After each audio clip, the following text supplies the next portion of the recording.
কিন্তু একটু আগেই আমি একটি কথা বলেছি আপনাদেরকে যে একটি শিশুও যখন জন্মগ্রহণ করে হাত ধরেও হাঁটতে শিখে তাহলেও তার 15 থেকে 18 মাস সময় লেগে যায়।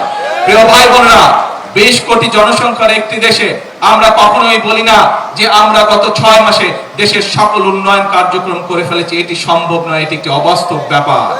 প্রিয় ভাই বোনেরা, প্রায় 3 লক্ষ বিভিন্নভাবে প্রায় 3 লক্ষ কোটি টাকা বিভিন্নভাবে দেনা করে রেখে গিয়েছে বিদ্যুৎ সেক্টরে একমাত্র সেই ফ্যাসিবাদী সরকার।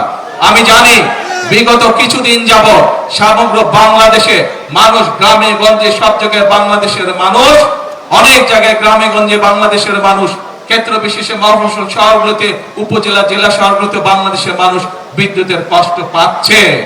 আমি জানি বাংলাদেশের বিভিন্ন এলাকায় মানুষ গ্যাসের কষ্ট পাচ্ছে, সিএনজি বলেন এলপিজি বলেন বিভিন্ন রকম গ্যাসের কষ্ট পাচ্ছে। প্রিয় ভাই বোনেরা, গ্যাস বাংলাদেশের একটি প্রাকৃতিক সম্পদ ছিল।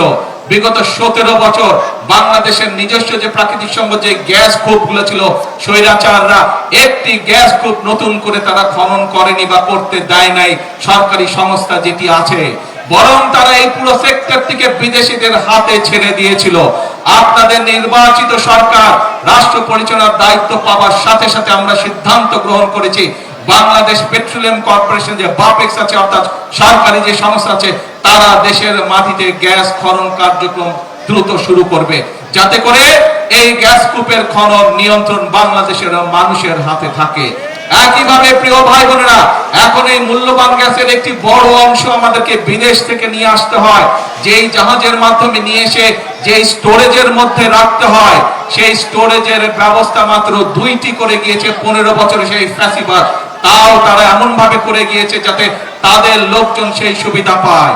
বিগত অন্তর্বর্তীকালীন সরকারের সময় একটি ব্যবস্থা নেওয়া হয়েছিল আরেকটি জাহাজের, কিন্তু অন্তর্বর্তীকালীন সরকার সেটিকে ক্যান্সেল করে দিয়ে গিয়েছে, যার ফলে আজকে দুইটি জাহাজের একটিতে হঠাৎ করে দুর্ঘটনা ঘটে যাওয়ার কারণে আজকে গ্যাসের এই সমস্যা দেখা দিয়েছে। আমরা এর মধ্যে এই কারিগরি ত্রুটি সারানো হয়েছে। আমি আশা করি ইনশাআল্লাহ আল্লাহর রহমত থাকলে আগামী কয়েকদিনের মধ্যে এই সমস্যা অনেকাংশে গ্যাসের সমস্যা কমে আসবে।